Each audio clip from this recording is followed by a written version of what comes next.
we've got some big news to get to at the top of the show today as Kareem Jackson has been suspended 4 games after he was ejected from a big hit he laid down in the win over the Packers on tight end Luke Musgrave. That was his second ejection of the season. He's got a lot of fines so far this year, but now he gets suspended, and it's a big suspension, like I said, 4 games. So initial thoughts were the hit warranted an ejection. I know people can really nitpick it and go, it was to the shoulder, he didn't lead with the head, yada, yada, yada. No, it was a big hit. It was a blindside hit. He was a defenseless receiver. I didn't have much of an issue with him being ejected. 4 games, that's a big number. I mean, I thought maybe a 1 or 2 game suspension could be coming down, but clearly the NFL is using Kareem Jackson as an example for others, and that is clean it up.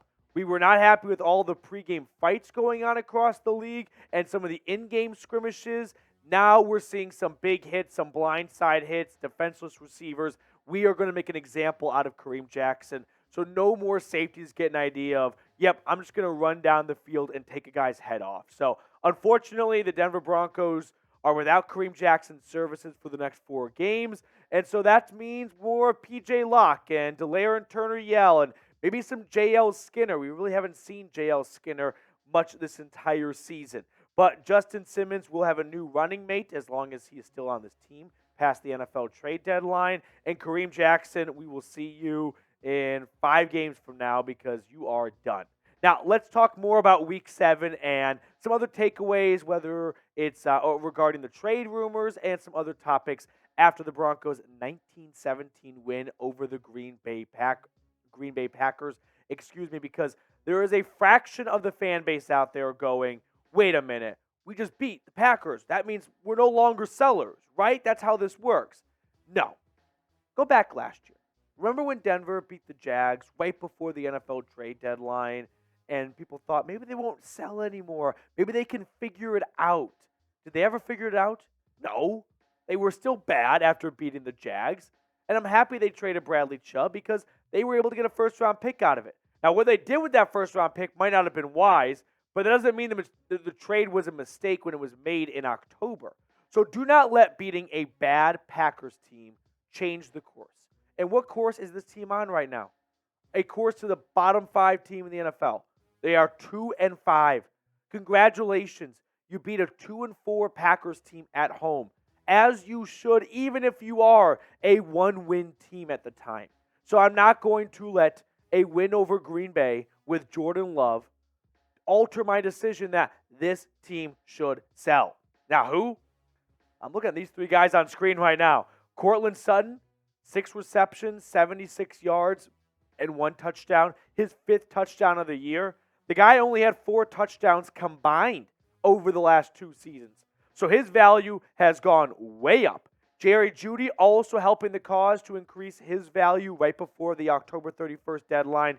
5 grabs for 64 yards. And Samaje Perine, despite being an RB3 because of highlight reel Jaleel and bowling ball Javonte Williams, I think he could offer his services to another team looking to make a push that's a little bit banged up at the running back position. I still believe all 3 of these players should be traded as long as you get good returns. I'm not saying trade them for anything, but if you can get a 2nd-round pick for Sutton and Jeudy and a 5th-round pick for Samaje Perine, I would do that in a heartbeat. Now, looking specifically at Jeudy and Sutton so far this year, Sutton has been the better receiver. There's no question about that, right? But the things that go in Judy's favor, a little bit cheaper, right? Sutton's got a bigger contract and for longer, whereas Jeudy's just got the 5th-year option for next year at $12.9 million.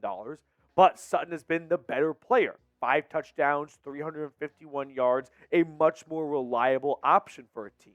If you can get a 2nd-rounder for Jeudy and Sutton, which it's pretty crazy to think about, but if I told myself back in July, or if I told myself back in like April, when the trade rumors were really at their peak regarding these 2 players, that fast forward to a third of the way into the season, and Courtland Sutton has a higher trade value than Jerry Jeudy, no way I would have believed myself. I would have laughed at myself. But right now, I would say you could probably get more for Courtland Sutton than you could for Jerry Jeudy. Now, looking at the last 4 years for Sutton, he has really saved his career in some ways, right? Like I said, 4 combined touchdowns from 2021 to 2022 after tearing his ACL in 2020. But a big bounce back season. He's running faster. His routes look a lot sharper. And the results speak for themselves. 351 yards and 5 touchdowns. Compared to the last 2 years, 829 yards was the highest of those 2 seasons.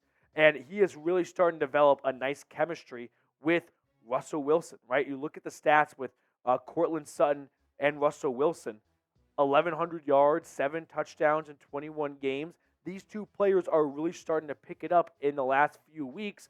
So I could see the argument of, wait a minute, why are we about to trade away Russell Wilson's best target, right? His go-to guy. These 2 are really starting to form a good connection. This could be a 1-2 punch for as long as Russell Wilson is behind center. And for me or for you and people like that, I would say get a second-round pick.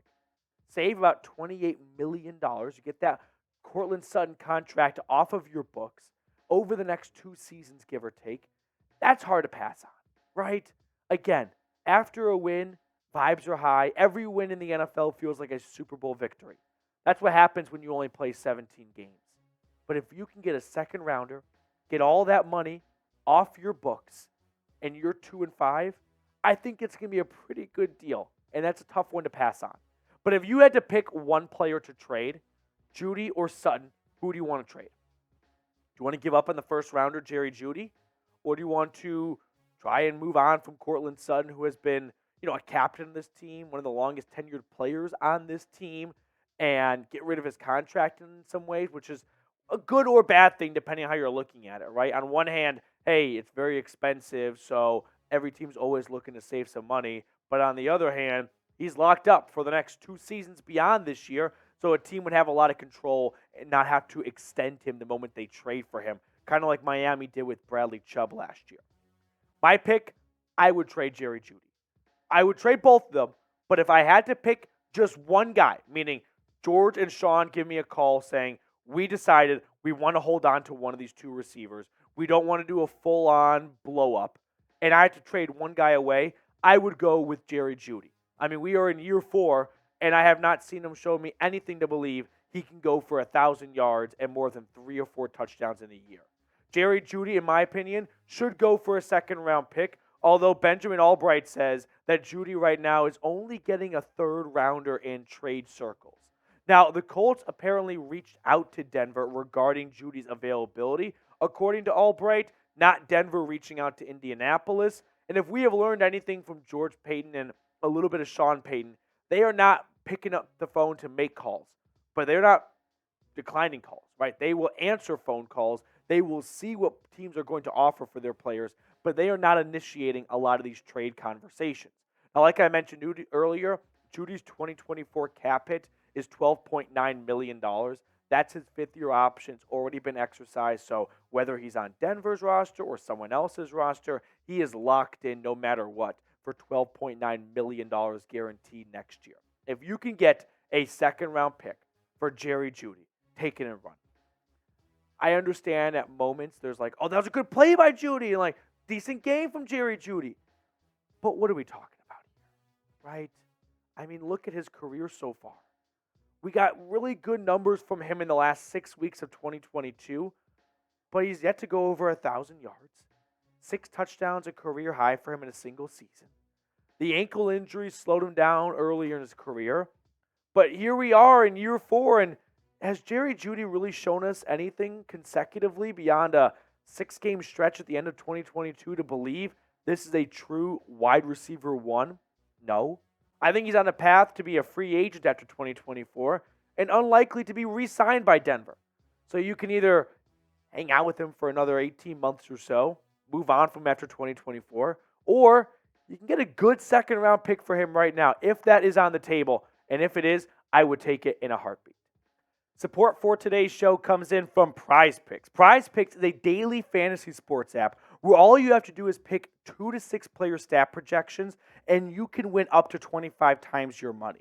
Now, for Monday Night Football, they've got Kirk Cousins at 243.5 passing yards, so you can take the more or you could take the less, but whatever you're taking, take it over at Prize Picks. Go to prizepicks.com/CLNS and use code CLNS for a first deposit match up to $100. Prize Picks is super simple and user-friendly. I spend 1 to 2 minutes on the app every Sunday, Monday, Thursday, and Saturday. I might have a bit of an issue. But anyway, the link for this is all in the comments and description of today's video. Prize Picks, daily fantasy sports made easy. All right, let's get on to some other news and nuggets regarding the Denver Broncos because we have a trade. The Tennessee Titans traded their all-pro defensive back safety Kevin Byard to the Philadelphia Eagles. Now, what I want you guys to look at here is what the Eagles gave up for Kevin Byard, and that was a 2024 fifth-round pick and sixth-round pick, along with safety Terrell Edmonds. So 2 day 3 draft picks and a safety swap for Kevin Byard. Justin Simmons is on Kevin Byard's level, right? They are not the 1 and 2 best safeties in the NFL, but they fall in that 3 to 7 range any given year. And you look at Justin Simmons' last 4 seasons, like I said, he's very similar to Kevin Byard. Like Kevin Byard in 2021 and 2022 had 9 interceptions combined. That's not too far off from Justin Simmons over at 11. Now, both guys are not having outstanding starts to the year for their, level. Both of them ranking PFF-wise towards the middle/bottom. Byard at 36 out of 84 safeties. Justin Simmons at 66 out of 84. Simmons got the 1 interception. Byard's still looking for that first pick of the season. Both are ball hawk safeties who are also stout against the run.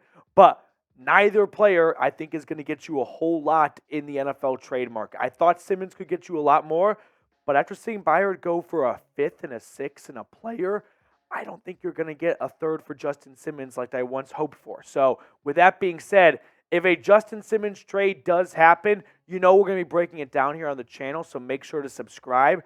But I don't know if we're going to be seeing a Justin Simmons trade. Like, if that's all you're going to get, a 5th and a 6th, I don't want to see Denver move on from the heart and soul of this defense in a lot of ways. A team captain, an awesome member of the community, and a pillar of this locker room for a 5th and a 6th. Like, to me, that just seems like maybe he's not going to be long-term here after a few more years because you haven't won a lot of ball games with him and he's a bit expensive and safeties just can't, ultimately flip the script on a game very often. But if it's just going to get you a 5th or 6th, I'd rather hold on to Justin Simmons. Now, if you could get a 3rd rounder, I'd be on board with that because this team needs to do a hard reset. I'm not going to let one win over the Packers deter me of that, but I'm not going to sell Justin Simmons for a 5th or 6th. Like, that just seems too low in my opinion. Now, switching gears here, I do want to keep it in the DB room here because I want to show you guys the Week 7 inactives list. 6 guys. Rookie Alex Forsyth, okay. Elijah Garcia, Keandre Coburn, yeah, okay. Riley Moss, huh. He really jumps out to me. Doesn't he jump out to you? Like, everyone else here is a bunch of late day 3 picks or some UDFAs, but Riley Moss was a player Denver targeted and traded up for in the 3rd round of this past draft. And he's inactive. What are we doing? It's still early, but it's not looking good for the cornerback out of Iowa, who I was not a fan of the draft pick back in April. All of our longtime viewers and subscribers will remember I was not a fan of Denver moving up to draft Riley Moss. And here we are in Week 7. He's not even dressing for ball games anymore. Not looking good. It's early. He's still a rookie. I remember Shaq Barrett didn't have a phenomenal rookie season with Denver. Nick Bonito was not outstanding last year for Denver, and he's been awesome this year. So I'm not ready to close the book on Riley Moss. But here's the issue. You gave up a good amount to get him, right? That's problem number 1. Look at the trade, what Denver moved on from to move up and secure Riley Moss. A 3rd round pick for next year and a 4th round pick this past draft. So a 4th and a 3rd to move up to pick 83 to select Riley Moss. And the biggest issue I have is not so much the 3rd round pick that you gave up next year for Riley Moss. It's look at the cornerback room in Denver. It's bad after Pat Surtain. Fabian Moreau got the start over Damarri Mathis because Damarri Mathis is the worst cornerback in the National Football League. So you had the worst cornerback in the National Football League starting on this team for 6 weeks, and Riley Moss, a 3rd rounder, must be the worst cornerback in the history of football practices because he still can't get any playing time despite there being Damarri Mathis on the field. I know I'm being a bit eccentric here and maybe exaggerating a bit, but at the same time, am I? Look at Damarri Mathis' stats this year. This was the guy ahead of Riley Moss on the depth chart. 4 touchdowns allowed, 361 yards allowed. PFF ranked him 114th out of 115 qualifying cornerbacks. When that's the guy ahead of you on the depth chart, and you not only cannot take a starting role from him, or at least take some snaps away from him, but you're inactive? Oh, that's bad. I mean, that is not a good look right there, and that's worrisome. That really makes you think, what is Sean Payton seeing at practice where he goes, Damarri Mathis has been unplayable, and I benched him this week. But that rookie out of Iowa, he's worse. He might be worse than Damarri Mathis. And the bar for Damarri Mathis is already so low. So with that being said, what should Denver do as we get close to the NFL trade deadline? Buyers, look for a new cornerback? Sellers, I'm in that camp. Or neither. I know every NFL fan base thinks it has to be one or the other, but there is the door number 3 option. You just don't trade anyone, and you don't trade for anyone. For me, I want draft picks. Sell, sell, sell. I understand that after a win, I sound like the Grinch, and I'm the only one standing up here saying, sell, sell, sell. They just won, Petey. What are you talking about? Build off of this win. Don't tear up this locker room. No, come on. They beat the 2-3 Green Bay Packers at home. They should be selling. They should absolutely be looking for more draft assets because they're going to need them. Look at their draft pool for 2024. They've got a first, which is looking to be a good first. They don't have a second. That belongs to New Orleans for Sean Payton. They have 1/3 via the Saints. They've got a 4th rounder coming from that Bradley Chubb trade. They've got a 5th, another 5th thanks to the Jacob Martin trade last year, and they've got a 6th rounder thanks to Randy Gregory. They've got 6 draft picks. This team has a lot of work to do in the offseason. They have spent a lot of money already. My suspicion is Greg Penner might go, hey, I gave you guys $87 million to sign Mike McGlinchey. The offensive line's not looking a whole lot better. So before I break out my checkbook another straight March, how about you do something in the draft? How about you get some good cheap players who are on the contract books for 4 years at like $1.5 million a season? Hit on some of those picks before I start breaking out the bank again. And you know what's a good strategy to hit on draft picks? Get as many picks as you can. It's a crapshoot. It's a lottery. But if you want to win the lottery, you're going to have a better chance of winning it with 10 tickets compared to 1 ticket. So go get more picks because this team, I'm not sold on. They're 2-5. Wake up. Don't let one win against the Packers make you think this team's about to go on a run or something. Just like the Jags game last year. They were not about to go on a run after that. They would go on to lose a lot of games. They would go on to be embarrassed by the Ravens and Titans in 1-score games or the Panthers. Come on. Don't do this. Do not fall in this trap, everyone. Sell, sell, sell, sell. That's going to do it for us on today's show. Thank you so much for tuning in. Enjoy the rest of your Victory Monday, which I know I was a bit of a rain cloud for Victory Monday, but I don't want anyone getting a false sense of hope that after a win over the Green Bay Packers, this team should be buyers and they should hold on to all their assets. And then we are 3-10. Oh, kind of wish we moved on from Courtland Sutton and Jerry Jeudy when their value was at their highest.